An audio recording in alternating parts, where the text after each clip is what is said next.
Chapter 11. Huminto ang sinasakyan naming kotse sa tapat ng isang malaking bahay. Kasing laki lang din ang bahay ni Harvey. Marami din ang nagsisidatingan ng mga mamahaling sasakyan at sakay roon ng mga mayayaman ding tao katulad ni Harvey. Makikikain lang talaga ako rito. Pinagbuksan ako ni Harvey ng pinto at inalalayan sa pagbaba sa kotse. Muntik pa ako matapilok kung hindi lang ako hinawakan ni Harvey sa baywang. Hindi naman tayo magtatagal dito. Kaya mo pa bang tiisin ang sakit ng paa mo? Tanong niya. Tumango lang ako. Are you okay, love? Tanong niya muli. Oo, okay lang ako. Sagot ko. Okay, let's go. Sabi niya habang nakahawak pa rin siya sa aking baywang. Mabagal lang ang paglalakad namin dahil alam niya na masakit na ang paa ko. Huwag kang lalayo sa akin. Bulong niya habang naglalakad kami sa mahabang hallway. At mayroong mga ilaw ng kamera ang nakatutok sa amin at panay ang pitik. Kaya yumuko na lang ako. Marami ang tumatawag sa kanya na may hawak na mga kamera ngunit hindi niya iyon pinapansin. Tuloy lang kami sa paglalakad hanggang sa makarating kami sa loob ng mansion. At mas lalo akong nahiya dahil halos lahat sila ay nakatingin sa amin. Mayroong nagbubulong-bulungan habang nakatingin pa rin sa amin. Hindi ako sanay sa ganito. Hindi naman kasi ganito kabongga ang party sa amin. Noon ay napapanood ko lang ang mga ganito sa mga fashion show event. Pero ngayon ay nararanasan ko na. Halos lahat sila ay naka-black tuxedo habang ang mga kasama nilang babae ay kung hindi itim ay pula ang suot na dress. Parang wala lang kay Harvey na tinitingnan kami ng mga tao.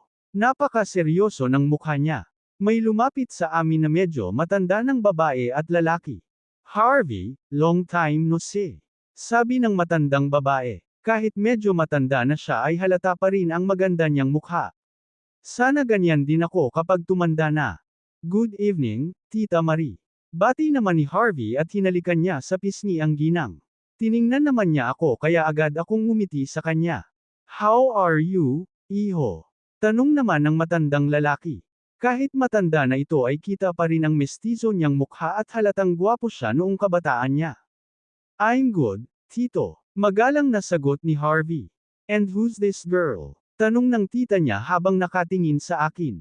Tita, Tito, I want to introduce you my girlfriend. She's Abigail. Pagpapakilala ni Harvey sa akin sa mag-asawa. Good evening po. Magalang kong pagbati sa kanila. Hi, hiha. Nice to meet you. Nakangiting sabi ng ginang sa akin. Nice to meet you rin po. Ang ganda niyo po. Hindi ko na napigilan na sabihin iyon sa kanya na mas ikinangiti niya. Thank you, hiha. May one muna namin kayo. See you around.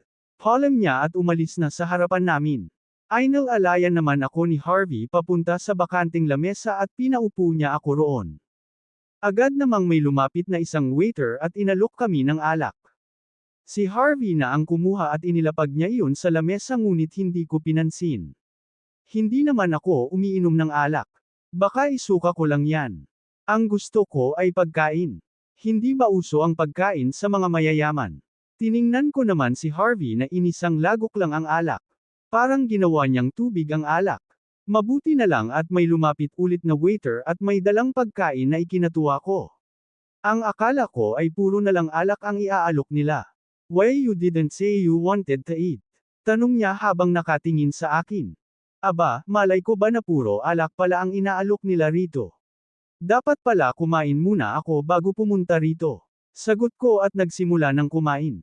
Hindi ko na siya inalok dahil mukhang busog na siya sa alak. Patapos na ako sa pagkain nang may lumapit sa pwesto namin. Si Joshua at si Ira lang pala at ganoon pa rin ang tingin ni Ira sa akin. Ano ba talagang problema ng babaeng yan sa akin? May ginawa ba akong kasalanan sa kanya? Hey, lovers! Nakangiting sabi ni Joshua at umupo sa tabi ko. Why are you two here? Seryosong tanong ni Harvey. Napaka-sanggit ng lalaking to. Akala mo naman hindi niya mga kaibigan ang dalawa. Yung isa nga ex-girlfriend pa niya. Pare, nakita mo ba si mom and dad? Tanong ni Joshua kay Harvey. Yes. Nakausap ko sila kanina. Sagot ni Harvey. Ibig sabihin mga magulang pala ni Joshua ang nakausap namin ni Harvey kanina. Kaya pala medyo hawig ni Joshua ang lalaki kanina. Harvey, bakit hindi mo sinasagot ang tawag ko kanina? Malanding tanong ni Ira. Tahimik lang ako at kunwaring walang pakialam sa kanila. Busy ako kanina. Sagot naman ni Harvey. Ganoon ba? Sayang ikaw sana ang date ko ngayong gabi. Sabi ni Ira at nagulat ako dahil bigla niyang hinalikan si Harvey. Napaiwas ako ng tingin dahil doon. Hindi ko alam kung bakit hindi ko kayang tingnan silang dalawa na naghahalikan. Excuse me, banyo lang ako. Palem ko at mabilis na naglakad palayo sa kanila. Tinawag pa ako ni Harvey ngunit hindi ko siya pinansin. Tuloy-tuloy lang ako sa paglalakad ngunit sa sobrang pagmamadali ko ay may nabunggo pa akong tao. Sorry, mabilis kong sabi habang nakayuko. Sana ay huwag siyang magalit. It's okay. Sorry din. Rinig kong sabi niya. Are you alright, miss? Nag-aalalang tanong niya. Ang buong akala ko ay magagalit siya ngunit iyon pa ang narinig ko mula sa kanya. Gusto ko mang tingnan siya ngunit nahihiya ako at nanatiling nakayuko. Ha? Oo, okay lang ako. Pasensya ulit. Sagot ko at nagmamadaling naglakad palayo sa kanya. Hinanap ko ang banyo kung saang sulok iyon. Hindi naman ako naiihi pero kailangan ko lang talagang mapag-isa. Mabuti na lang at hindi mahirap hanapin ang banyo kaya nang makita ko ay agad akong pumasok sa loob at hinarap ang sarili ko sa salamin. Naaalala ko na naman ang nakita ko kanina. Bakit hindi mabura sa isipan ko yun? Wala naman akong pakialam kung maghalikan sila o masigit pa roon ang gagawin nila. Dapat nga ay maging masaya pa ako dahil baka isipin pa ni Harvey na pakawalan ako dahil mas mahal niya si Ira. Hindi ko dapat maramdaman ito. Nahuhulog na ba ako sa kanya? Hindi pwede. Pagkatapos kong maghugas ng kamay ay lumabas na ako ng banyo at naglakad papunta sa lamesa namin kanina ni Harvey. Sana lang ay wala na roon si Ira at Joshua. Nang malapit na ako sa lamesa namin ay natanong ko si Harvey na may kausap na isang lalaki. Wala na roon si Joshua at Ira na ipinapasalamat ko. Binabagalan ko na lang ang paglalakad ngunit alam ko naman na maaabutan ko pa rin ang kausap niya. Halatang seryoso ang pinag-uusapan nilang dalawa. Siguro ay tungkol sa negosyo. Nang malapit na ako sa kanila ay sabay silang napatingin sa akin. Hello, miss. Pagbati ng kausap ni Harvey sa akin. Pamilyar ang boses ng lalaking ito. Parang narinig ko na. Ngumiti ako sa kanya. Hi. Pasensya na at naputol ko ang pag-uusap nyo. Sabi ko. Ngunit nagulat ako nang bigla akong hilahin ni Harvey palapit sa kanya. Agad ko siyang hinawakan sa kamay at tiningnan. Seryoso ang mukha niya habang nakatingin pa rin sa kausap niyang lalaki. Samantalang nakangiti lang ang kausap niya at tumingin sa akin.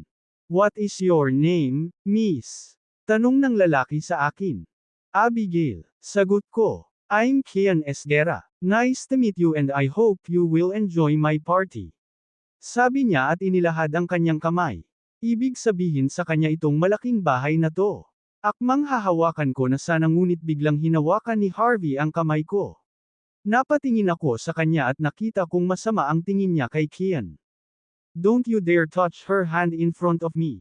Galit niyang sabi at hinayla na ako palayo sa kausap niyang nagngangalang Kian. Nakasunod lang ako sa kanya ngunit hawak niya pa rin ang kamay ko. Mabagal lang naman ang paglalakad namin dahil alam niyang masakit na ang paa ko sa lintik na high heels na to. At nagulat ako nang lumabas kami at pumunta sa kotse niya. Uuwi na ba kami? Kumain lang ba kami roon? Habang nasa biyahe kami pauwi ay hindi ako umiimik. Hindi na ako nagtanong kung bakit galit siya roon kay Kian. Ngunit nakakahiya lang ang ginawa niya dahil inaway pa niya ang may-ari ng bahay. Ngunit takot naman akong sawayin siya sa ginawa niya kanina. Lalo pa at halatang galit pa rin siya ngayon. Baka sa akin niya ibuntong ang galit niya. Chapter 12. Kinabukasan ay late na akong gumising at wala na rin si Harvey sa tabi ko. Bumangon na ako at nagayos ng sarili. Ramdam ko pa ang sakit sa paa ko dahil sa high heels na suot ko kagabi. Hinding-hindi ko nauulitin na suotin pa yon. Pagkatapos kong ayusin ang sarili ko ay lumabas na ako ng kwarto at bumaba. At natuwa ako dahil wala na namang bantay sa sala at sa may pintuan. Sunod kong pinuntahan ay ang kusina at nakita ko roon si Harvey na abala sa pagluluto at walang damit pang itaas. Tanging suot na apron lang ang nakatikip sa kanyang katawan. Hindi ko alam kung tatalikod ba ako at babalik na lang sa kwarto o didiretso na papasok sa kusina. Good morning, love. Napakurap ako at umiwas ng tingin. Good morning, tapos ka na bang magluto?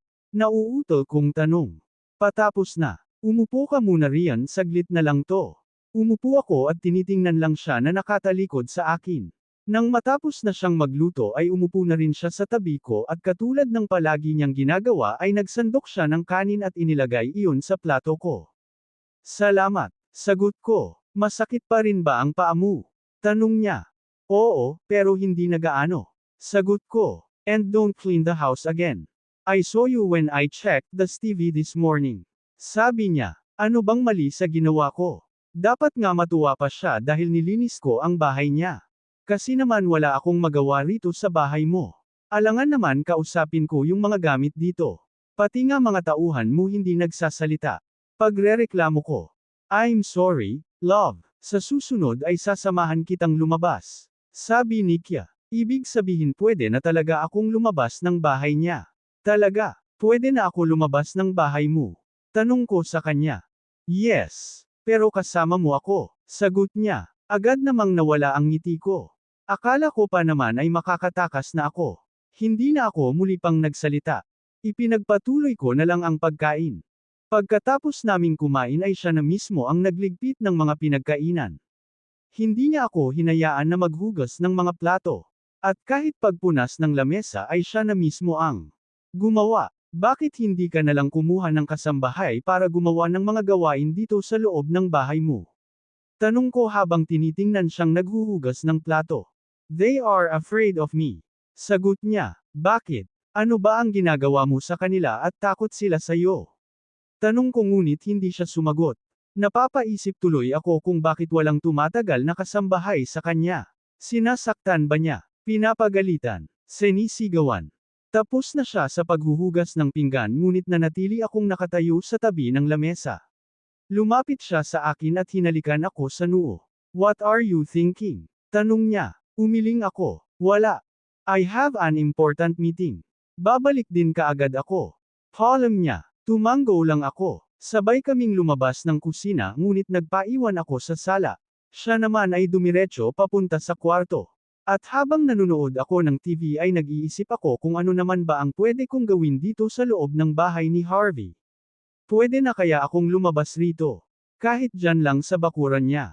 Kung ganito lang palagi na umaalis siya at nababawasan na ang tauhan niya rito sa kanyang bahay ay mas madali na para sa akin ang makatakas. Halos kalahating oras din siya sa kwarto bago ko siya nakitang pababa ng hagdan. At katulad ng palagi niyang sinusuot ay nakaitim siya na damit at itim din na slacks pati ang sapatos niya ay itim din. Napapaisip tuloy ako kung mangkukulam ba siya. Kung may gusto kang ipabili ay sabihin mo lang sa tauhan ko. I'll be back, love. Sabi niya at hinalikan ako sa noo at sa labi. Nagsabi ba ako na pwede mo akong halikan? Masungit kong sabi na ikinangiti niya. Kainis bakit ang gwapo niya.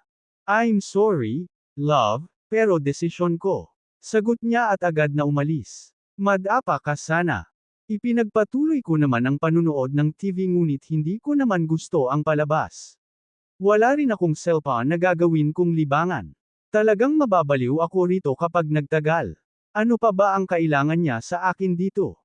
Napatingin naman ako sa mga TV na ngayon ko lang nalaman kung hindi pa sinabi ni Harvey.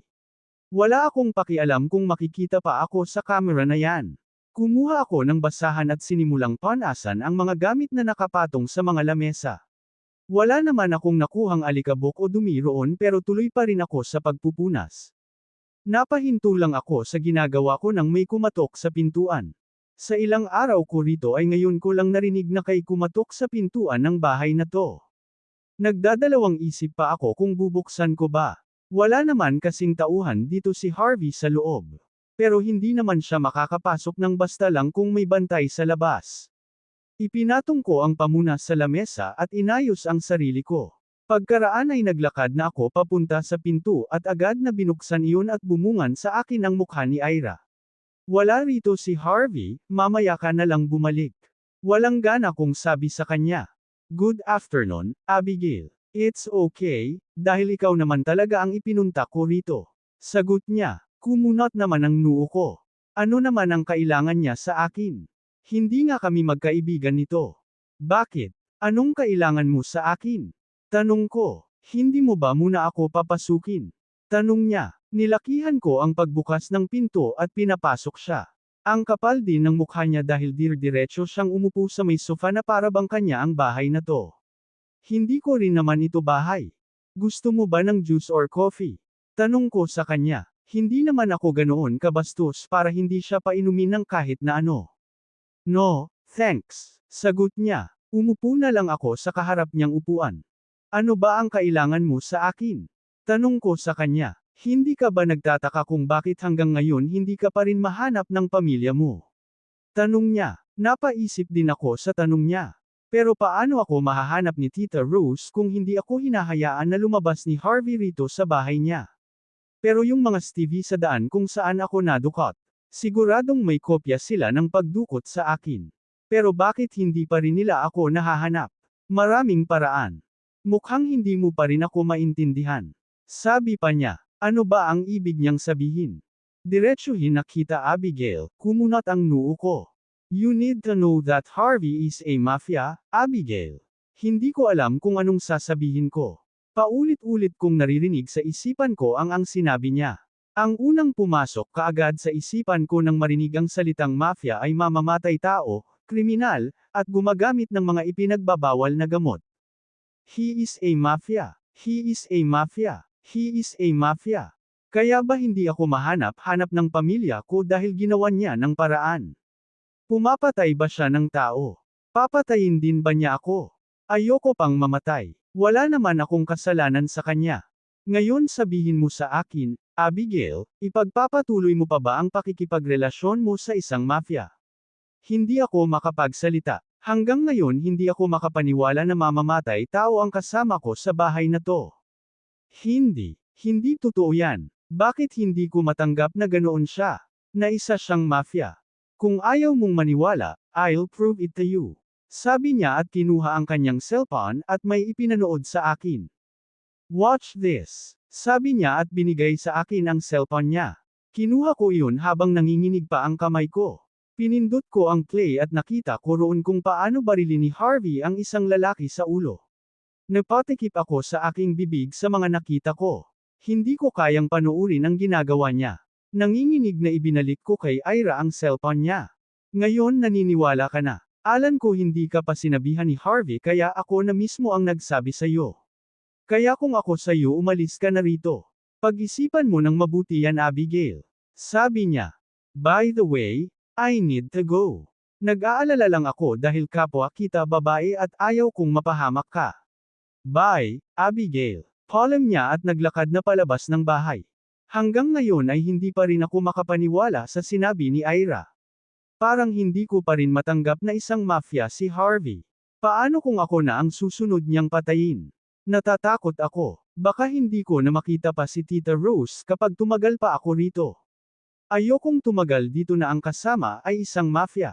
Agad akong tumayo at naglakad papunta sa may pintuan. Sumilip ako sa labas upang tingnan kung mayroon bang bantay roon. May dalawang lalaki na nakaitim at nag-uusap sila sa gate. Iginala ko naman ang mata ko sa paligid ngunit wala na akong nakita pang ibang tauhan ni Harvey. Ibig sabihin ba nito na dalawa lang ang iniwan niyang magbabantay sa akin? Talagang pinagkatiwalaan niya na ako. Dahan-dahan akong lumabas ng bahay habang hindi inaalis ang paningin ko sa dalawa. Tuloy pa rin sila sa kung anuman ang pinag-uusapan nilang dalawa. Naghanap muna ako ng pwede kong panghampas sa kanilang dalawa. Kailangan ko silang patulogin upang makadaan ako sa gate. Hindi ko kayang akyatin ang mataas na pader na nakapalibot sa bahay. Baka mahulog pa ako. Nang may nakita akong tubo sa isang sulok ay agad kong kinuha iyon at dahan-dahan na lumapit sa dalawa. Hindi ko man gusto na gawin ito sa kanila ngunit kailangan ko nang makatakas rito. Baka ako na ang susunod na papatayin ng amo nila. Nang nasa likod na nila ako ay isang malakas na hampas ang binigay ko sa kanila kaya mabilis silang natamba at nawalan ng malay. Pasensya na talaga kayo. Kailangan ko lang makatakas. Sabi ko at mabilis na itinapon ang tubo at tumakbo na palabas ng gate. Ang lakas ng tibok ng dibdib ko dahil sa takot. Medyo malayo na rin ang itinakbo ko. Malayo na mula sa bahay ni Harvey ngunit hindi pa rin ako kampante. Isa siyang mafia at alam kung mahahanap pa rin niya ako. Pero ayaw ko nang sumama pa sa kanya. Ayaw ko nang magpakita pa. Huminto lang ako sa pagtakbo nang makaramdam ako ng pagod. Pinunasan ko ang pawis sa aking noo. Pumunta ako sa ilalim ng puno upang sumilong dahil nauuhaw na rin ako. Wala naman akong pera na pangbili ng tubig. Umupo ako sa gilid at naaawa ako sa aking sarili. Ang dumadaan sa harap ko ay napapatingin sa akin. Hindi ko alam kung makakaya ko pa bang maglakad. Wala na akong lakas pa na tumayo. Miss, are you okay? Napaangat ako ng mukha nang may nagsalita. Isang lalaki ang nakatayo sa harapan ko. Kuya, tulungan mo po ako, parang awa muna. Pagmamakaawa ko sa kanya bago ako tuluyang nawalan ng malay. Nagising ako dahil sa ingay. May narinig akong nag-uusap na dalawang tao. Okay na ang pasyente at wala nang dapat pang ikabahala. Konting pahinga lang ang kailangan niya. At kapag nagising na siya mamaya ay pakainin mo dahil nalipasan na siya ng gutom. Rinig kong sabi ng boses ng babae. Okay po, Dok. Salamat po. Sagot naman ng isang lalaki. Napakunot ako ng noo. Naalala ko ang nangyari sa akin kanina. Yung lalaki ba ang tumulong sa akin kanina? You're welcome. Maiwan ko muna kayo. Palem ng boses ng babae at pagkaraan ay narinig kong tumunog ang pinto hudyat na lumabas na ang kausap ng lalaki. Unti-unti kong iminulat ang mga mata ko at ang puting kisame ang una kong nakita. Isa lang ang ibig sabihin nito. Nasa hospital ako. Thank God, gising ka na. Napatingin ako sa lalaking nagsalita. Siya nga yung lalaki kanina sa daan na nagtanong sa akin kung okay lang ba ako. Siya ang tumulong sa akin at nagdala rito sa hospital. Ang sabi ng doktor, kumain ka raw paggising mo. Ito at binilhan kita ng pagkain. Sabi niya at binigay sa akin ang isang paper bag. Binuksan ko iyon at inilabas ang pagkain. Salamat, sabi ko. Paano kung hindi siya dumating agad doon? Paano na lang ako kung walang tumulong sa akin doon? Wala yun. Pero ano ba ang nangyari sa'yo? Tanong niya. Paano ko ba sasabihin sa kanya ang nangyari sa akin? Sasabihin ko ba na samahan niya ako sa police station para isumbong ang ginawang pagkidnap sa akin ni Harvey? Sasabihin ko ba na isang mafia ang dumukot sa akin? Biglang tumulo ang luha ko. Makakaya ko bang sabihin yun? Naiinis ako sa sarili ko. Hey, bakit ka umiiyak? Nag-aalala niyang tanong at halatang natatarante siya dahil sa pag-iyak ko. Wala to. Natutuwa lang ako dahil tinulungan mo ako. Pagsisinungaling ko. Wala yun. Pero saan ka ba nakatira? Para may hatid kita pagkalabas mo rito sa hospital. Tanong niya. Sa may Sampaguita Street ako. Doon malapit sa squatter area. Sagot ko. Okay, sige, ihahatid kita roon kapag magaling ka na. By the way, I'm Kenneth Samonte and you are. Sabi niya at inilahad ang kanyang kamay. Abigail Mendez. Sabi ko at inabot ang kamay niya. Sige na at kumain ka muna. Ngumiti lang ako at binuksan na ang styro na may lamang pagkain at sinimulan ng kumain. Sana ay hindi na muling magkita ang landas namin ni Harvey. Ayaw ko nang makita pa siya. Sana ay huwag niya na akong hanapin pa. Chapter 13. Kinabukasan ay pinayagan din ako ng doktor na lumabas na ng hospital. At ang nakakahiya pa ay binayaran lahat ni Kenneth ang hospital bill ko at nag-alok pa siya na ihahatid ako pa uwi. Masyado naman yata siyang mabait. Marami na siyang naitulong sa akin. Sinabi niya sa akin na isa siyang businessman at mayroon siyang sariling kumpanya. Salamat talaga sa lahat ng naitulong mo. Hayaan mo at babayaran kita kahit paunti-unti. Sabi ko habang nagbabiyahe kami pa uwi. Kanina ay tinatanggihan ko na ang alok niya na ihatid ako sa bahay ngunit mapilit talaga siya. Sabi ko naman sa'yo na huwag mo nang bayaran. Tulong ko na yun sa'yo. Sagot niya. Talagang matigas ang ulo niya. Nakakahiya na kasi sa'yo. Ang dami mo nang naitulong sa akin. Nahihiya kong sabi. Hindi ko alam na may ganito pang tao na nabubuhay sa mundo. Sana lahat katulad niya. It's okay, Abigail. Mahilig lang talaga ako tumulong. Nakangiti niyang sabi. Hindi naman kalayuan ang hospital sa bahay namin ni Tita Rose kaya ilang minuto lang ang naging biyahe namin bago nakarating sa isang sa tinitirhan namin ni Tita Rose. Huminto mismo ang sasakyan niya sa harap ng bahay. Lumingon ako sa kanya. Sige, Kenneth, salamat ulit. Hayaan mo kapag may kailangan ka sabihin mo lang sa akin basta ba yung kaya ko lang. Sabi ko habang tinatanggal ang aking seatbelt. Tumawa naman siya. Akala niya siguro nagbibiro lang ako. Kung sa bagay ano bang mahihingi niyang tulong sa kagaya kong mahirap. Baka nga sa kanya pa ako humingi ng tulong. Kaya siguro natawa siya sa sinabi ko. You're always welcome, Abigail. Huwag mo nang isipin ang mga naitulong ko sa iyo dahil hindi naman kita sisingilan. Nakangiti niya sabi. Pasok ka muna sandali, magkape ka muna. Pag-aaya ko sa kanya. Hindi na, may meeting pa akong pupuntahan. Next time na lang siguro. Sagot niya. Okay, sige, mag-ingat ka. Sabi ko at bumaba na ng sasakyan niya. Pagkaraan ay yumandar na ang sasakyan niya palayo. Nanatili ako sa labas ng bahay namin ni Tita Rose. Narito kaya siya sa loob. Hindi ba niya narinig ang tunog ng sasakyan na huminto sa labas ng bahay? O baka wala siya rito. Naglakad na ako at binuksan ang pinto ng bahay ngunit walang sumalubong na Tita Rose. Dali-dali akong pumunta sa kusina ngunit wala rin siya roon. At ang sunod kong pinuntahan ay ang kwarto namin at doon ko siya nadatnan na nakahiga at nanginginig. Agad ko siyang nilapitan at inilapat ang palad ko sa kanyang noo. Ang taas ng lagnat niya. Tita, ang taas po ng lagnat niyo. Nag-aalala kong sabi. Agad kong hinanap ang lalagyanan ng mga gamot ni tita at kumuha roon ng gamot na iinuman niya. Pagkatapos ay pumunta ako sa kusina upang kumuha ng tubig. Tita, inumin niyo po ito para bumaba po ang lagnat niyo. Sabi ko at ibinigay sa kanya ang gamot. Inalalayan ko siya upang umupo at kinuha sa akin ang gamot at tubig. Paano kaya kung nahuli pa ako ng dating? Hindi ko kakayanin na mawala pa ang nag-iisang taong mahal ko. Ang taong kumakop sa akin nang mamatay ang mga magulang ko. Siya na lang ang natitira sa akin. Salamat, saan ka ba pumunta? Bakit ang tagal mong nawala? Paputol-putol na tanong niya.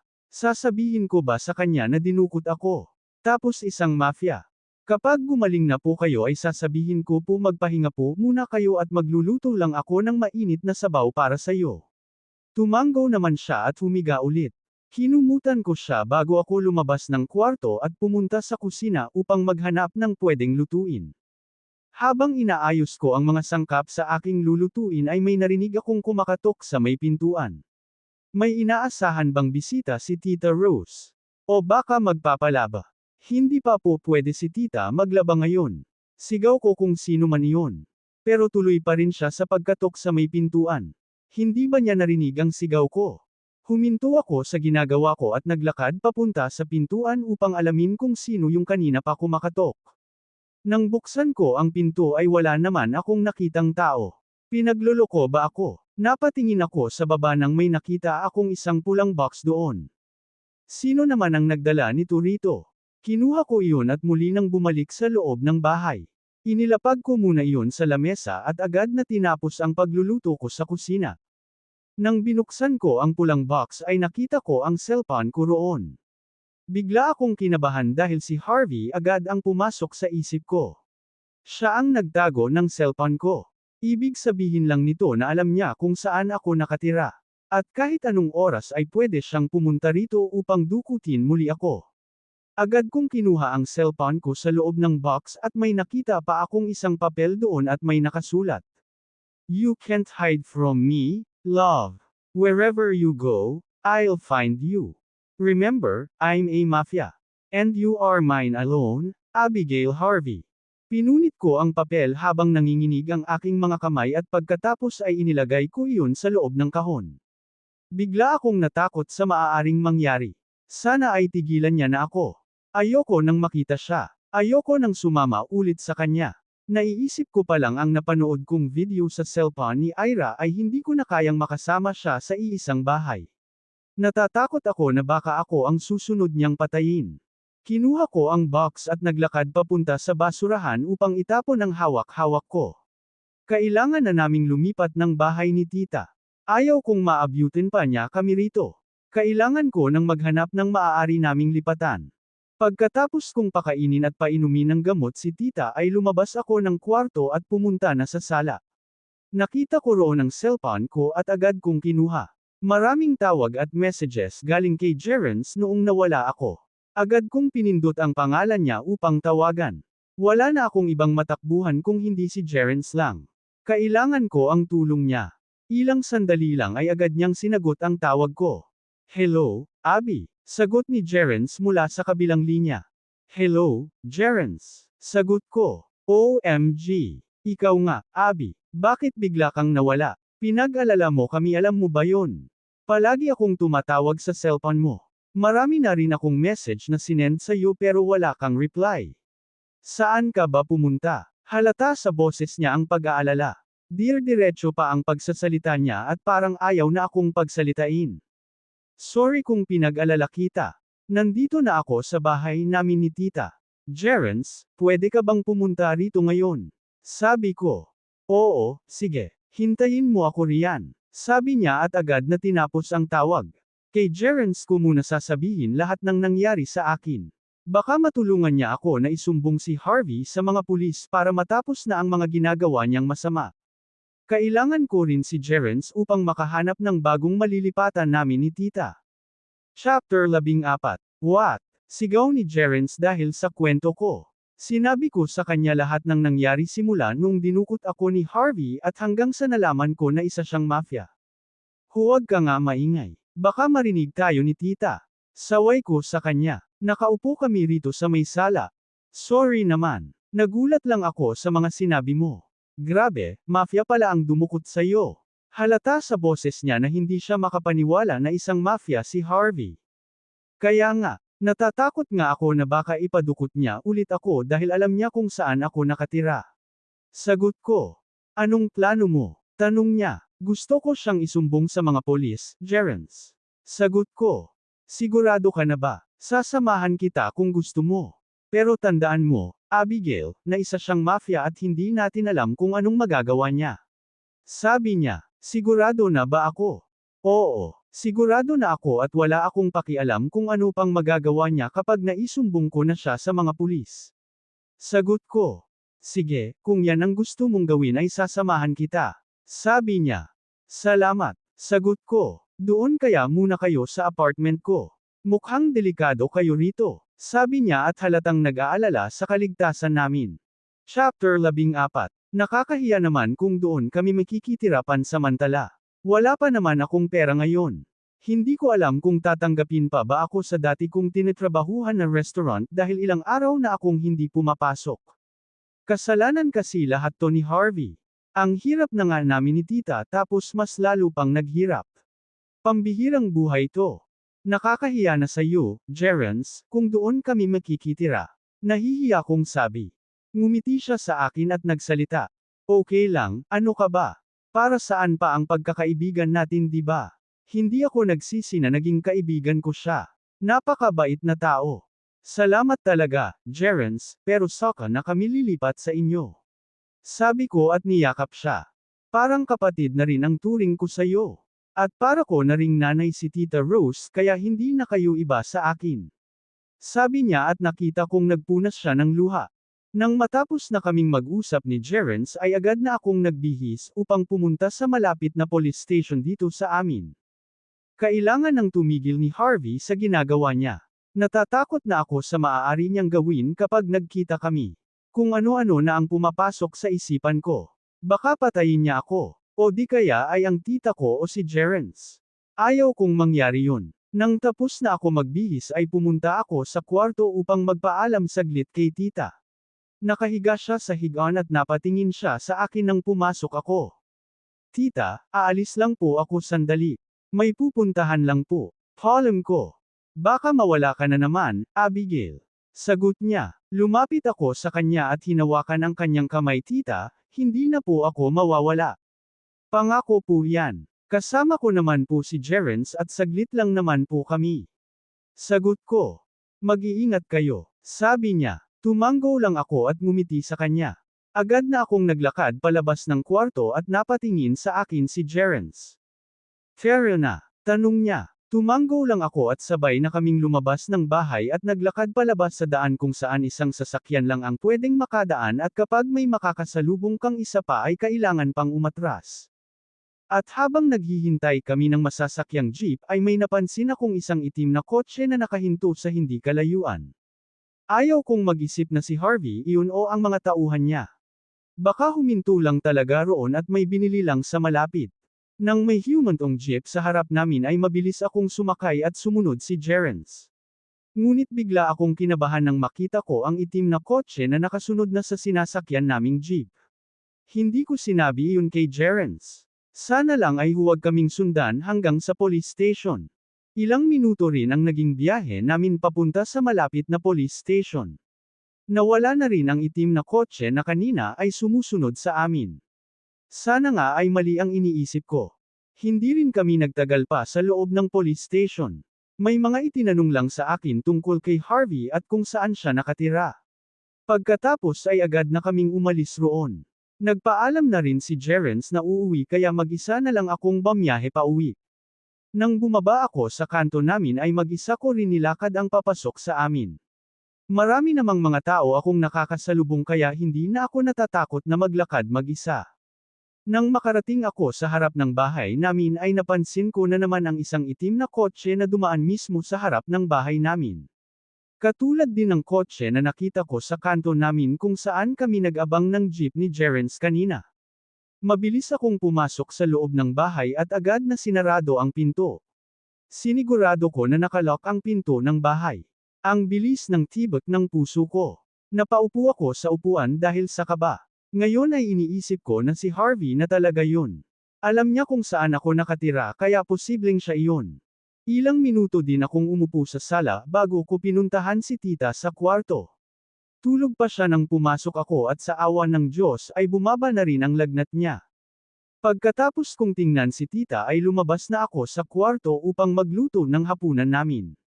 Naghanap ako ng pwede kong lutuin. May nakita akong isang sardinas sa gilid. Ito na lang ang uulamin namin ni tita ngayong gabi. Kailangan ko nang maghanap ulit ng trabaho. Baka wala na kaming makain ni tita kapag hindi pa ako nakahanap ng trabaho. Pagkatapos kong buksan ang sardinas at isinalin iyon sa mangkok ay kumuha naman ako ng kanin para kay tita. At pagkatapos ay dinala ko na iyon sa kwarto. Tita, gising na po at kakain na ng hapunan, linom ka pa po ng gamot mo. Paggising ko sa kanya. Abi, mabuti at ligtas kang nakauwi. Sabi ni tita nang gumising siya. Sabi ko naman po sa iyo, tita, nauuwi ako eh. Sige na po at kumain ka na para makainom ka na po ng gamot mo. Sabi ko at binigay sa kanya ang pinggan na may lamang kanin at ang ulam. Wala na tayong pera pang bili ng gamot ko, Abi. Hayaan mo bukas ay maglalaba ako para makabili ng gamot ko. Sabi niya at nagsubo ng kanin. Tita, huwag po muna kayo maglaba. Bukas po ay maghahanap ako ng trabaho para po may pangbili ka ng gamot at pagkain natin. Sagot ko, saan naman ako hahanap ng trabaho nito bukas? Bahala na kung saan ako makakahanap bukas. Pasensya na talaga, Abigail. Hindi ako makakatulong sa iyo sa pagtatrabaho ngayon. Malungkot niyang sabi. Okay lang po, tita. Magpagaling lang po kayo. Huwag po kayo mag-alala makakahanap din ako ng trabaho bukas. Sagot ko. Nang matapos ng kumain si tita ay inayos ko na ang pinagkainan niya. Ikaw ba ay hindi pa kakain? Tanong niya pagkatapos niyang uminom ng kanyang gamot. Doon na lang po ako kakain sa kusina. Magpahinga na po kayo. Sagot ko. Tumanggo lang siya at ngumiti sa akin. Daladala ko ang plato na ginamit ni tita at ang tirang sardinas sa mangkok ay bumalik ako sa kusina at kumuha ng kanin. Mabuti na lang at hindi ako matako sa kanin kaya sakto na sa akin ang kanin at ulam na tira. Bukas ay kailangan kong umalis ng maaga upang maghanap ng pwede pasukan na trabaho. Dadaan muna ako sa restaurant na pinagtrabahuhan ko noong nakaraan kung pwede pa akong bumalik doon. Pero kung hindi na ay kailangan ko talagang maghanap ng panibagong trabaho. Chapter 15. Alas 5:30 pa lang ng umaga ay gumising na ako at nagsaing. Hinihintay ko lang na magbukas ang tindahan malapit sa amin para makautang ako ng uulamam ni tita bago ako umalis. Habang naghihintay ay naglinis muna ako ng bahay. Tulog pa si tita at wala na rin siyang lagnat. Pero ayaw ko munang magtrabaho siya ngayong araw. Baka bumalik pa ang trangkaso niya. Nang matapos na akong maglinis ng bahay ay lumabas ako upang pumunta sa tindahan. Sakto naman nakabubukas lang. Aling Ason, pwede po bang umutang muna ng tuyo? Tanong ko sa nagtitinda. Grabe ka naman, Abigail. Kabubukas lang ng tindahan ko tapos uutang ka na agad. Sagot niya. Pasensya na po talaga. Wala po kasi kaming uulamin ngayong umaga ni tita. Babayaran ko na lang po bukas. Sagot ko. Sige na nga. Mabuti na lang at mabait ang tita mo at saka naaawa rin sa kanya. Ilan bang tuyo ang uutangin mo? Tanong niya. 2 balot lang po, sagot ko. Agad naman siyang kumuha ng 2 balot ng tuyo at binigay sa akin. 10 piso ang isang balot. Kaya 20 lahat yan, sabi niya. Sige po, maraming salamat po, Aling Ason. Sagot ko at umalis na. Nang makarating ako sa bahay ay gising na si tita at nagtitimpla na ng kape niya. Napatingin siya sa akin nang pumasok ako sa kusina at daladala ang inutang kong tuyo kila Aling Ason. Good morning sa pinakamaganda kong tita. Pagbati ko na ikinangiti niya. Nako, Abigail, huwag mo na akong bolahin. Nakangiti niyang sabi. O di ba napangiti po kita? Upo ka na po, tita. Lulutuin ko lang itong tuyo. Sabi ko. Mabuti na lang talaga at iniwanan ako ng kapatid ko ng maganda at mabait na pamangkin. Napangiti naman ako sa sinabi ni tita. Siyempre po nagmana sa inyo. Sagot ko na ikinatawa niya. Nang matapos na kaming kumain ni tita ay pinainom ko na rin siya ng kanyang gamot. Mamayang gabi ay wala ng gamot na iinuman si tita kaya kailangan ko nang makahanap ng trabaho ngayong araw. Pagkatapos kong maligo at magayos ng sarili ay nakita ko si tita sa may sala na nakaupo. Nang makita niya ako ay halata sa mukha niya na nagtatanong kung saan ako pupunta dahil nakabihis ako na ng pangalis. Saan ka pupunta? Tanong niya. Maghahanap lang po ako ng trabaho, tita. Huwag po kayong mag-aalala pagbalik ko po ay may trabaho na ako. Sagot ko at ngumiti sa kanya. Payagan mo na kasi ako na maglaba. Nagiging pabigat na ako sayo. Sabi niya. Tita, handi po ba ang sabi ko sayo na magpagaling ka lang? Ako na po ang bahala sa atin, okay. Sagot ko at niyakap siya. Mag-iingat ka, sabi niya. Tumanggo lang ako at ngumiti sa kanya. Opo, tita, alis na po ako. Uminom po kayo ng gamot nyo. Sabi ko bago lumabas ng bahay. Sana ay may mahanap akong trabaho ngayong araw na to. Dahil hindi ko na alam kung saan ako kukuha ng pangbili ng pagkain namin ni tita sa araw-araw kapag wala pa akong mahanap na trabaho. Ang una kong pinuntahan ay ang dating restaurant na pinagtrabahuhan ko. Magtatanong ako roon kung maaari pa ba akong magtrabaho ulit sa kanila. Pagpasok ko pa lang sa loob ay nakita ko na agad si Sheila na abala sa pagbibigay ng mga pagkain sa mga customers. Nang makita niya ako ay mabilis siyang lumapit sa akin at ngumiti. Hoy, saan ka ba galing? Ang akala ko ay bigla ka nang yumaman dahil bigla ka na lang hindi pumasok. Salubong niya sa akin. Pasensya ka na, Sheila, pero mahaba-habang kwento kasi ang nangyari sa akin. Pumunta ako rito kasi gusto ko sanang makausap ang manager natin, sagot ko. Babalik ka na ba rito? Halika, samahan kita kay Ma'am Angela. Sabi niya at hinayla ako papunta sa office ng manager namin. Kumatok muna siya bago kami pumasok sa loob at saktong naroon si Ma'am Angela. Nang makita niya ako ay halatang nagulat siya. Abigail, sambit niya sa pangalan ko. Magandang umaga po, Ma'am Angela. Itatanong ko lang po sana kung pwede pa po akong bumalik sa pagtatrabaho rito. Tanong ko. I'm sorry, Abby, pero may kinuha na kaming kapalit mo. May pumunta kasi rito noong araw na hindi ka na pumasok. Ang sabi ay hindi ka na raw magtatrabaho. Kwento niya. Napakunot noon naman ako sa sinabi niya. Sino naman ang nagsabi noon? Sino po ang nagsabi? Wala po akong sinabihan na aalis na ako sa pagtatrabaho. Sagot ko. Kaya pati si Sheila at Ma'am Angela ay nalilito na rin. Isang lalaki, Abby. Kilala ka niya at siya na mismo ang nagbigay sa akin ng resignation letter mo at mayroong pirma mo roon. Sandali at hahanapin ko. Sabi niya at agad na hinanap ang sinasabi niyang resignation letter ko. Here, sabi niya at binigay sa akin ang isang papel. At naroon nga ang pangalan at ang pirma ko. Ngunit wala akong maalala na meron akong pinirmahan na ganito. Paano nangyari? Ang sabi ni Ma'am Angela may pumunta rito noong araw na nawala ako. May kinalaman ba si Harvey sa resignation letter na ito? Siya ba ang gumawa nito? I'm so sorry, Abigail, pero hindi na kita matatanggap dito. Gustuhin ko man ngunit may kapalit ka na. Malungkot na sabi ni Ma'am Angela. Wala na talaga akong magagawa kung hindi ang maghanap ng panibagong trabaho. Ngumiti ako sa kanya. Okay lang po, ma'am. Maghahanap na lang po ako ng panibagong trabaho. Sagot ko. Kung gusto mo ay irerito kita sa kakilala ko sa isang hotel.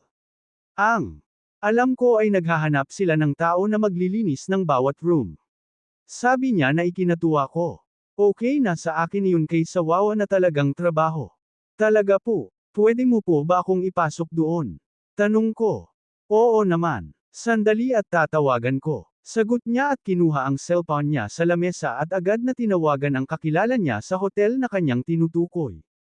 Abby, labas na muna ako. May trabaho pa ako roon. Mahinang sabi ni Sheila. Sige, maraming salamat sa pagsama sa akin dito. Sagot ko. Agad naman siyang naglakad palabas na ng office. Hindi naman nagtagal ang pag-uusap ni Ma'am Angela sa cellphone. Nang matapos na ang tawag ay humarap siya sa akin at ngumiti.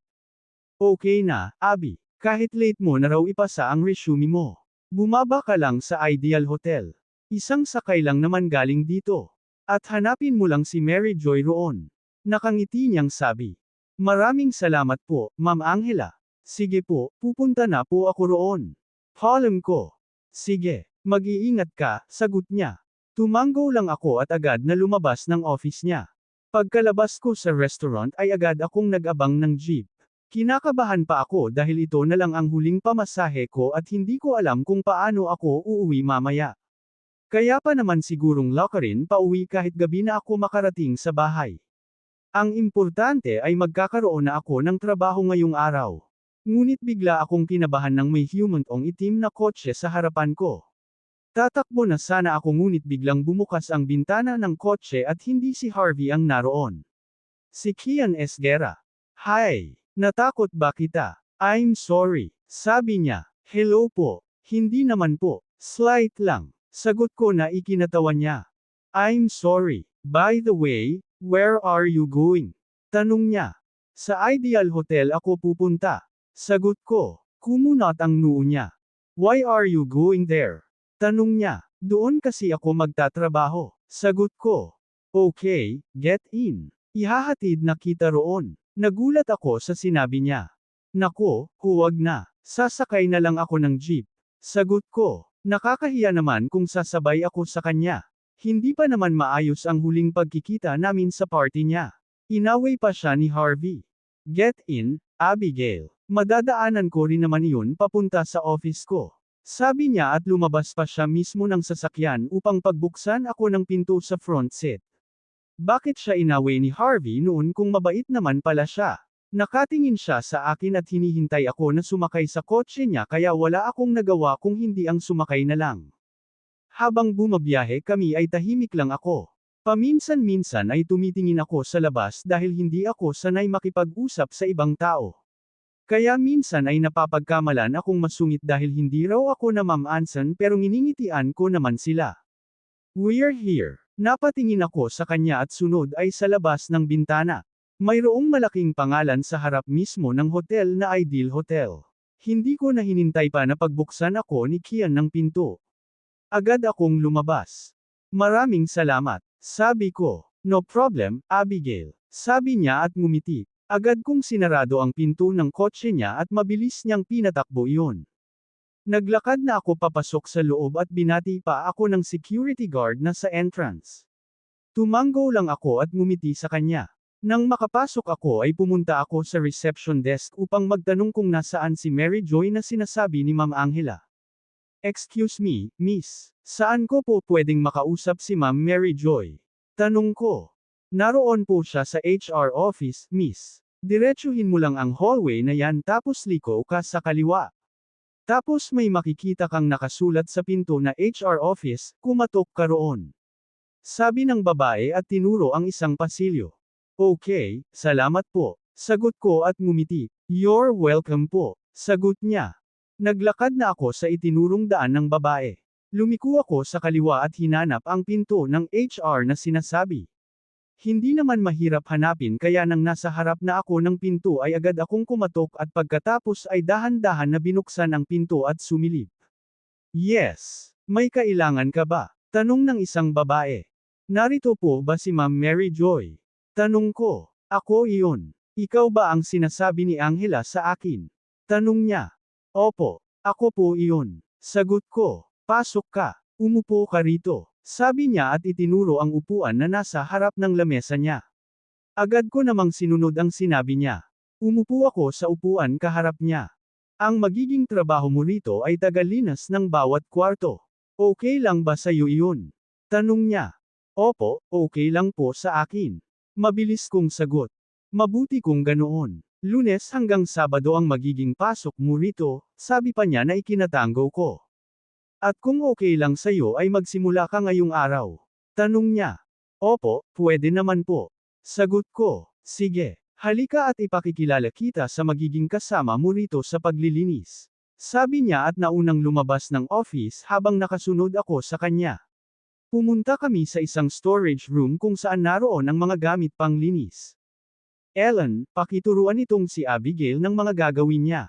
Siya ang magiging kasama mo sa paglilinis. Pagtawag niya sa isang babae na mukhang kasing edad ko lang din. Sige po, ma'am. Sagot ng babaeng nagngangalang Ellen. Maiwan ko muna kayo. Palem ni Ma'am Mary Joy at umalis na. Lumapit naman sa akin si Ellen. Hello po. Ako po si Ellen. Pagpapakilala niya. Ako naman si Abigail. Pagpapakilala ko rin sa kanya. Halika, samahan mo ako maglinis sa isang kwarto. Sabi niya at agad na kinuha ang mga gamit na gagamitin namin sa paglilinis. Tinulungan ko naman siya sa pagtulak ng lalagyanan. Mabuti na lang at kumuha sila ng makakasama ko sa paglilinis rito. Hindi na ako mahihirapan. Nakangiti niyang sabi na para bang natutuwa na may nakakausap at nakakasama na siya sa paglilinis. Halika, pasok ka rito. Ikaw na lang ang magtanggal ng bedsheet at magpalit ng mga panda ng unan at pati na rin ang kumot. Ako naroon sa banyo. Sabi niya. Tumanggo lang ako at sinimula ng tanggalin ang mga nagamit ng mga kumot at mga sapin sa higaan. Sunod ay pinalitan ko iyon ng mga bagong laba na mga gamit. Nang matapos ay agad kong winalisan ang sahig at nagpunas ng mga lamesa. Sa isang araw ay nakalimang kwarto kaming nilinisan ni Ellen. At habang naglilinis ay nagkukwentuhan kami tungkol sa buhay ko at sa buhay niya. Isa siyang working student at graduating na sa kursong business management. Nakakatuwa dahil nakaya niyang pagsabayin ang pag-aaral at pagtatrabaho. At pumapasok lang siya tuwing wala siyang klase. Pagsapit ng hapon ay nauna nang umuwi si Ellen kaya naiwan ako mag-isa sa storage room. Agad na akong nag-ayos at lumabas na roon. Ngunit bago ako umuwi ay pumunta muna ako kay Ma'am Mary Joy at magbabaka sakali na payagan akong mag-cash advance. Nakakahiyaman pero kailangan kong bumili ng gamot ni tita. Nang buksan ko ang pinto ay nakita kong inaayos na ni Ma'am Mary Joy ang lamesa niya at mukhang uuwi na rin siya. Ma'am, pwede po ba akong mag-cash advance? Ibibili ko lang po ng gamot ng tita ko. Nahihiya kong sabi. Pasensya na, Abigail, pero kasi simula mo pa lang kasi.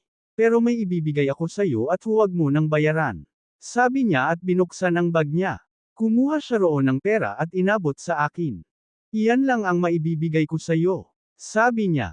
O okay lang po, ma'am. Sigurado po ba kayo na hindi niyo na po ito pababayaran? Tanong ko. Ngumiti siya at nagsalita. Hindi na. Bigay ko na yan sa iyo. Sabi niya. Maraming salamat po talaga, ma'am. Sabi ko. You're welcome, Abigail. Nakangiti niyang sabi. Agad na rin akong nagpaalam sa kanya dahil bibilhan ko pa ng gamot si tita kahit papaano ay makakabili na rin ako ng gamot ni tita at pangbili ng ulam namin. Chapter 16. Kinabukasan ay maaga akong gumising upang magsaing at magluto ng ulam para sa amin ni tita. Pinipilit niya pa rin na maglaba siya ngunit hindi pa rin ako pumayag. Alam kong hindi niya na kaya pang maglaba ngunit araw-araw niya akong kinukulit. Sinabi ko na rin sa kanya na meron na akong bagong trabaho kaya hindi niya na kailangan pang maglaba. Bago ako umalis para magtrabaho ay pinakain ko muna siya at pinainom ng kanyang gamot. Pagkatapos ay nagbihis na ako at pumunta sa sala kung saan naroon si tita. Tita, alis na po ako. Paalam ko. Sige mag-ingat ka. Sagot niya. Tumanggo lang ako at lumabas na ng bahay. Habang naglalakad ako ay may isang itim na sasakyan ang huminto sa aking tabi na ikinagulat ko. Napahawak pa ako sa aking dibdib dahil sa kaba. Bumukas ang bintana ng sasakyan at hindi ako nagkamali sa aking naisip na si Kian iyon. Good morning, bati niya sa akin. Good morning din. Bati ko rin sa kanya. Papasok ka na ba sa trabaho mo? Tanong niya. Oo, sagot ko. Ganun ba? Hatid na kita. Alok niya ulit katulad kahapon. Saan ba siya nakatira at palagi niya akong nadadaanan? Malapit lang ba ang bahay niya rito?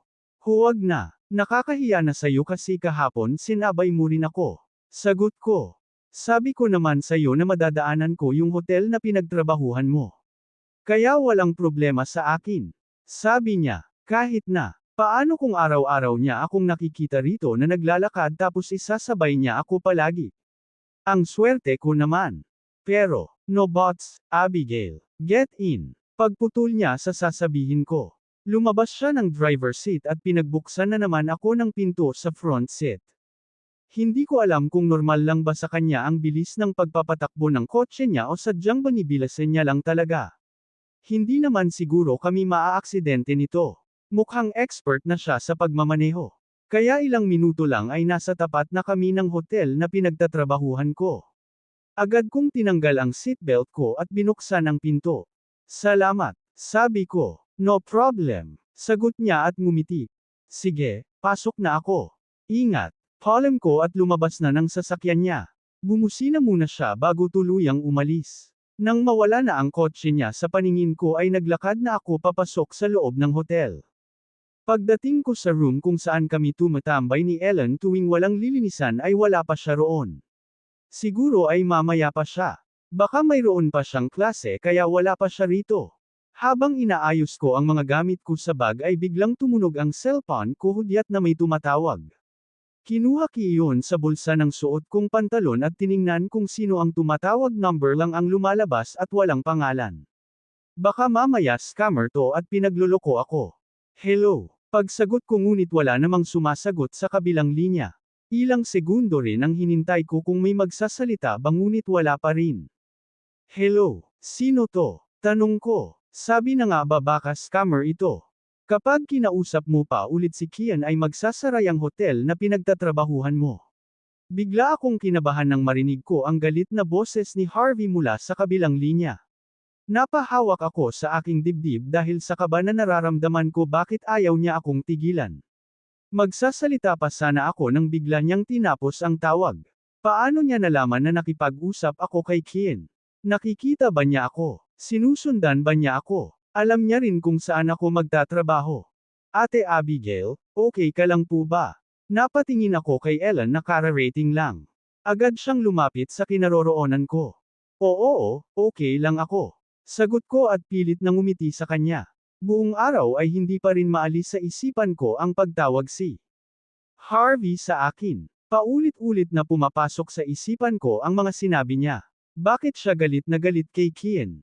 Ano bang kasalanan ni Kian sa kanya? Mukhang mas mabait pa nga si Kian kaysa kanya. Pagsapit ng hapon ay ako na lang mag-isa ang lumabas ng hotel dahil kanina pa umuwi si Ellen dahil mayroon pa siyang klase. Bilib na bilib ako sa batang yun dahil madiskarte sa buhay. Paglabas ko ng hotel ay agad kong nakita ang kotse ni Kian na nakahinto malapit sa entrance ng hotel. Nakasandal siya sa gilid ng kanyang kotse. Pati ba naman sa pag-uwi ay isasabay niya ako? Kanina ka pa ba riyan? Tanong ko. Yes. Sagot niya at umayos nang tayo. Bakit ka nga pala nandito? Tanong ko sa kanya. Hinihintay kita. Sagot niya. Sana ay hindi mo na lang ako hinintay.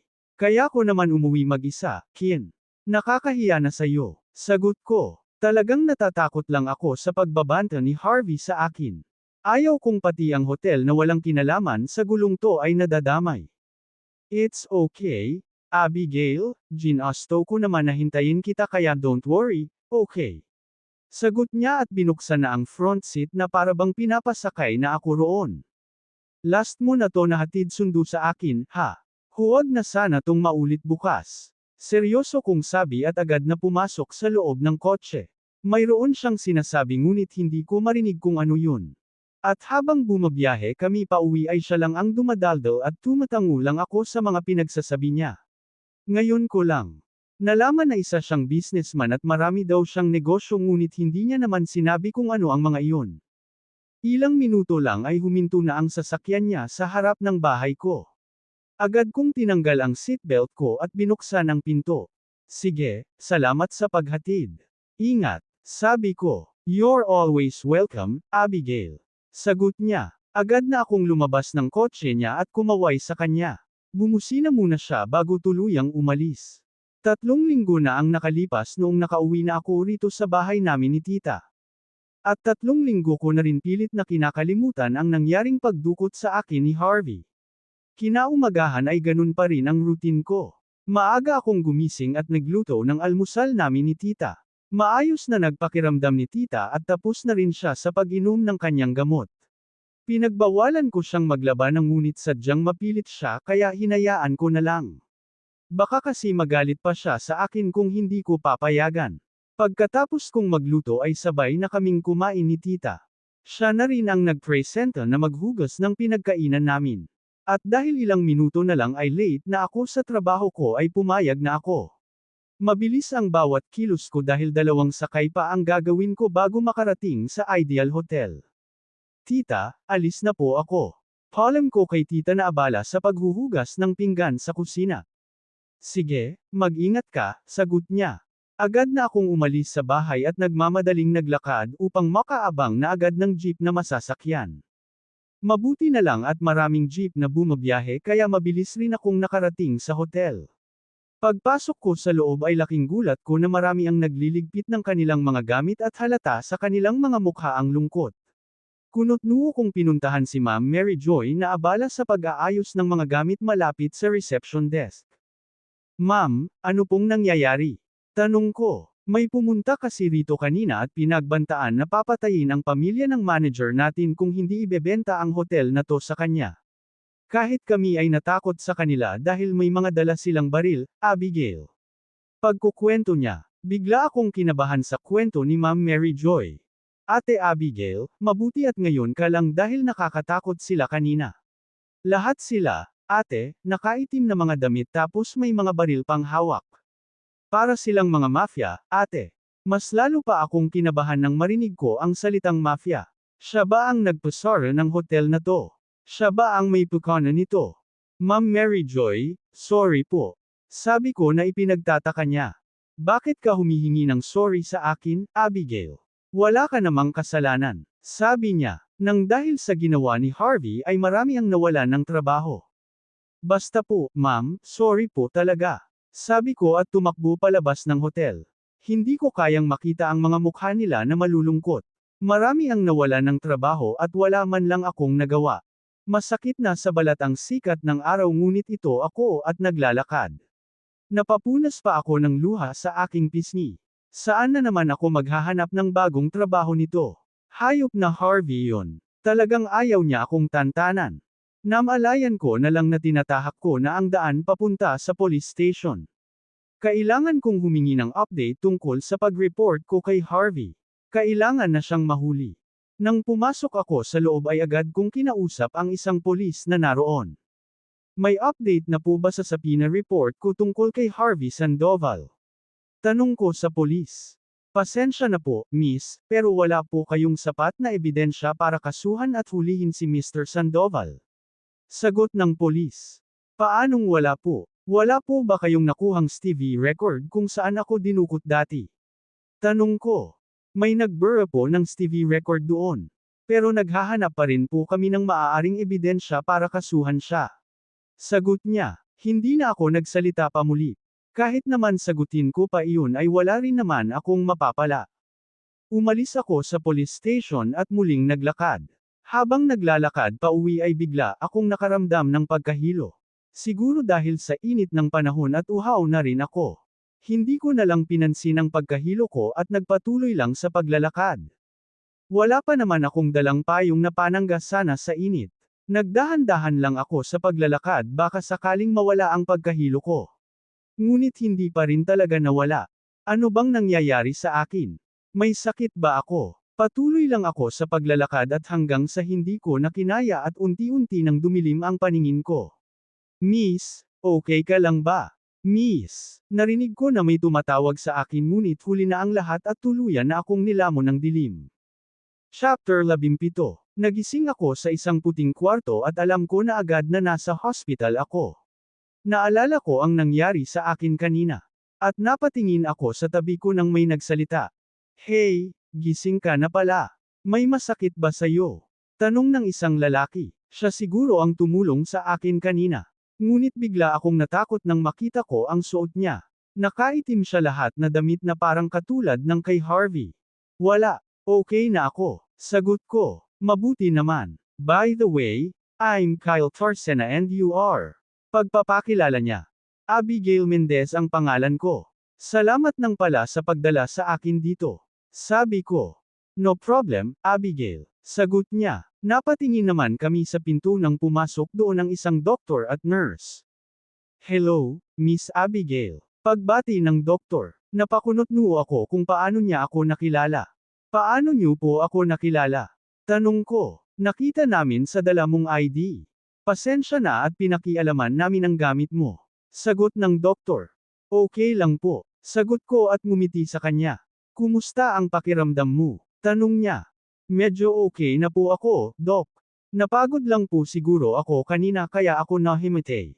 Pwede na po ba akong lumabas rito? Baka po kasi malaki ang babayaran ko rito. Wala po akong pangbayad, Doc. Sabi ko. Hiha, huminahon ka muna. Huwag kang masyadong magpagod dahil nakakaapekto yan sa baby mo. Napalaki ang mga mata ko dahil sa sinabi ng doktor sa akin. Sa baby ko, buntis ako. Ang ibig mo po bang sabihin na buntis po ako? Tanong ko. Yes, Miss Abigail, you're 3 weeks pregnant. Congratulations. Nakangiting sabi ng doktor. Hindi ko alam kung anong sasabihin ko. Hindi ko alam kung matutuwa ba ako sa sinabi ng doktor o iiyak dahil isang kahihiyan ito para sa akin at baka pag-alitan pa ako ni tita. Paano kung tatanungin ako kung sino ang ama ng batang to? Paano kung hindi ko siya kayang palakihin? Hindi ko na malaya na umiiyak na pala ako. Hey, why are you crying? Nag-aalalang tanong ni Kyle at agad akong nilapitan. Hiha, kailangan mo munang magpahinga ngayon. Bibigyan kita ng Race 8 ng mga gamot na kailangan mong inumin. Sabi ng doktor at may binigay na papel kay Kyle. May mga sinabi pa siya kay Kyle bago lumabas ng pinto. Here, uminom ka muna ng tubig at huwag ka nang umiyak. You heard it. You're pregnant so stop crying. Sabi niya at inabot sa akin ang isang boteng tubig. Salamat. Sagot ko at inabot ang tubig na bigay niya. Agad ko namang pinunasan ang luha sa aking pisngi. Ang sabi ng doktor ay pwede ka na raw lumabas bukas. And don't worry about your hospital bills at sa mga gamot na nireseta sa'yo. I will pay, sabi niya. Nakakahiyaman pero ayaw kong tanggihan yan. Hayaan mo kapag nakahanap na ako ng trabaho ulit babayaran kita. Sagot ko na ikinatawa niya. Sino ba ang nagsabi sa'yo na sisingilan kita? Natatawa niyang. Sabi, basta babayaran kita. Nakakahiya sa'yo. Sagot ko. Hindi na siya sumagot pang muli at ngumiti na lang. Pagkalabas ko ng hospital kinabukasan ay hindi pa rin ako iniwan ni Kyle. Kahit pa sinabihan ko na siya na kaya ko nang umuwi mag-isa ay hindi pa rin siya umaalis sa tabi ko. Sinabi ko na rin kay Jerence na nasa hospital ako at nakalimutan kong sabihin sa kanya na huwag ipaalam kay tita. Kaya nang malaman ni tita na nasa hospital ako ay natarante siya at mabuti na lang naroon si Jerence upang alalayan si tita. Ngunit hindi ko sinabi na buntis ako. Sabi ko naman sa iyo na kaya ko nang umuwi mag-isa. Sabi ko nang nakasakay na ako sa kotse niya. Mas safe kung ihahatid kita sa inyo. Sagot niya at pinaandar na. Ang kotse niya. Hindi na lang ako sumagot pa. Wala na rin namang saysay dahil narito na ako sa loob ng kotse niya. So, do you have a work? Kami pa uwi. Tanong niya habang nagbabiyahe, wala. Kasasarado nga lang ng hotel na pinagtatrabahuhan ko kahapon. Walang gana kong sagot. Kapag naiisip ko ang nangyari kahapon ay nakokonsensya ako. Dahil ako ang dahilan ng lahat. Ganun ba? Gusto mo ba ng trabaho? Napatingin ako bigla sa kanya. Sino ba naman ang tatanggi kapag inalok ng trabaho, di ba? Siguro yung tamad magtrabaho ay tatanggi. Pero sa katulad ko na uhaw sa trabaho ay hinding-hindi ko tatanggihan yan. Oo naman. Pwede mo ba akong tulungan? Tanong ko sa kanya.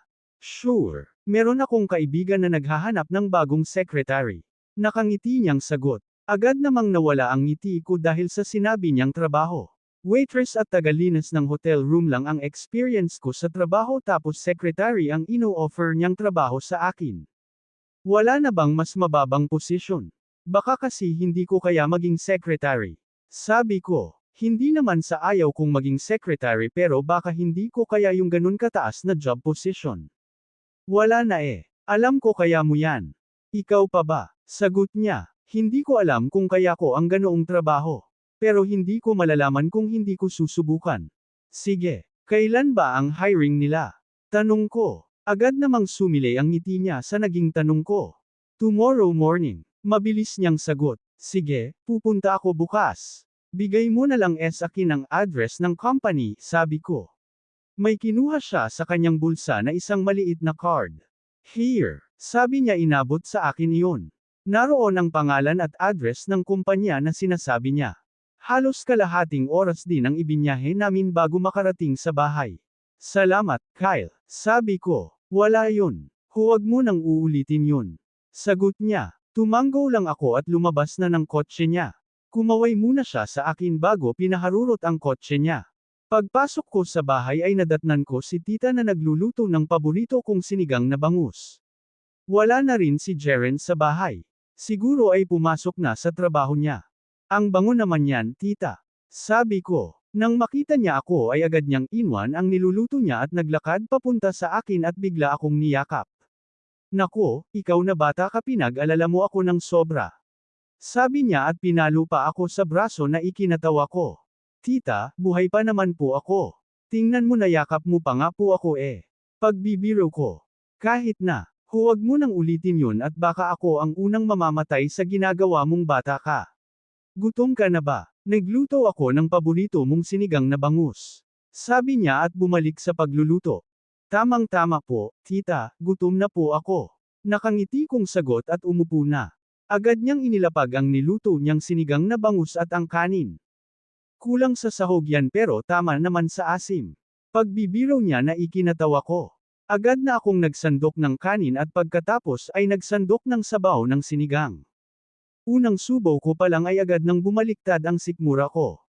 Napahawak ako sa aking bibig at pilit na huwag ipahalata kay tita ngunit hindi ko talaga kaya. Kailangan kong iluwa ang kinain ko. Bakit ganito? Dati naman paborito ko ang sinigang na bangus ngunit ngayon ay hindi ko na nagugustuhan ang lasa. Okay ka lang ba, Abby? Nag-aalalang tanong sa akin ni tita.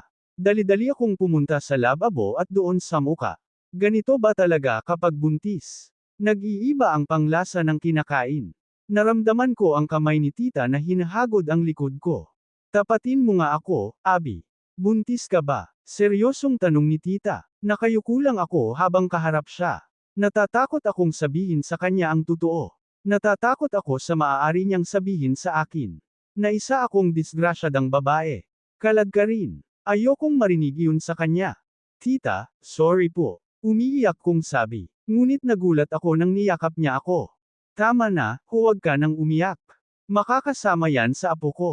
Napatingin ako sa kanya. Nakangiti siya habang nakatingin sa akin. Wala akong nakikitang galit sa mga mata niya. Hindi ka po ba galit? Tanong ko sa kanya. Umiling siya. Bakit naman ako magagalit? Masaya nga ako dahil magkakaroon na ako ng apo. Napangiti ako sa sinabi niya. Tanggap niya ang baby ko. Wala akong narinig na mga masasakit na salita mula sa kanya. Sorry po, tita. Sabi ko at niyakap siya. Mali lahat ng hinala ko. Tama na, okay. Palalakihin natin yang anak mo. Nakangiti niyang sabi at hinawakan pa ang tiyan ko. Salamat, tita. Nakangiti kong sabi. Pero sino ba ang ama niyan? Pinunasan ko ang luha sa aking pisngi. Siguro nga ito na ang tamang panahon upang sabihin na kay tita ang totoo. Tita, isa po siyang mafia. Sagot ko, mafia? Ano iyon? Tanong niya. Tita, masama siya. Ay isa siyang criminal. Sabi ko. Diyos ko. Tanging nasabi ni tita at napatikip sa kanyang bibig. Tita, ayaw ko pong ipaalam sa kanya na buntis ako. Hindi ako pawayag na isang mamamatay tao ang ama ng anak ko. Umiiyak kong sabi. Tumanggo lang si tita at nagsimula na ring umiyak. Tama na ang iyak, Abby. Nakakasama yan sa anak mo. Pagpapatahan sa akin ni tita. Ay nalalayan niya ako na umupo muli. Ngunit inalis niya ang pinggan ko at pinalitan ng panibago. At habang kumakain kami ni tita ay roon ko ikinwento lahat ng nangyari sa akin nang mawala ako. Na isang mafia ang dumukot sa akin. Sinabi ko na rin na nagsampa ako ng kaso laban kay Harvey ngunit mabagal ang usad ng kaso dahil walang matibay na ebidensya dahil sa pagka-burn ng Stevie record kung saan ako dinukot. Chapter 18. Maaga pa lang ay gising na ako dahil nakaramdam na naman ako ng pagsusuka. Dali-dali akong lumabas ng kwarto at pumunta sa lababo at doon nagsuka. Nang matapos ay agad na akong nagmumag at umupo saglit dahil nakaramdam ako ng pagkahilo. Pinahihirapan ka ba ng apo ko? Napatingin ako kay tita nang pumasok siya sa kusina. Good morning po, tita. Nakangiti kong bati sa kanya. Good morning din. Maupo ka lang dyan at magluluto ako ng umagan natin. Sabi Angia at agad na nagluto. Tinitingnan ko si tita habang nagluluto. Napangiti ako dahil napakaswerte ko dahil mayroon akong tita na kagaya niya. Ang akala ko kahapon ay itataboy niya ako ngunit hindi niya ginawa. Nang mawala na ang pagkahilo ko ay tumayo na ako upang magtimpla ng kape namin ni tita. Sinabihan pa niya ako na siya na ang gagawa ngunit nagpatuloy ako. Tita, may pupuntahan lang po ako pagkatapos natin kumain. Alam ko habang kumakain kami ng umagan. Saan ka pupunta? Magpasama ka kay Jerence at baka ano pa ang mangyari sa iyo sa daan mamaya. Sabi niya. Huwag na po, tita. Malapit lang naman po yun. May nagreto po kasi sa akin na trabaho. Sagot ko. Kumunot naman ang noo niya. Trabaho. Akala ko ba may trabaho ka na sa hotel? Tanong niya. Nagsara po kahapon. Sagot ko. Bakit biglaan naman? Nagtatakang tanong niya. Ang tatay po ng anak ko ang nagpasara, tita. Pag-amin ko. Diyos ko, Abigail. Bakit ayaw kang tantanan ng lalaking iyon? Natatakot na sabi ni tita. Kahit ako ay natatakot na rin sa maaaring gawin ni Harvey sa akin kapag magkita kami. At sana lang ay hindi mangyari iyon.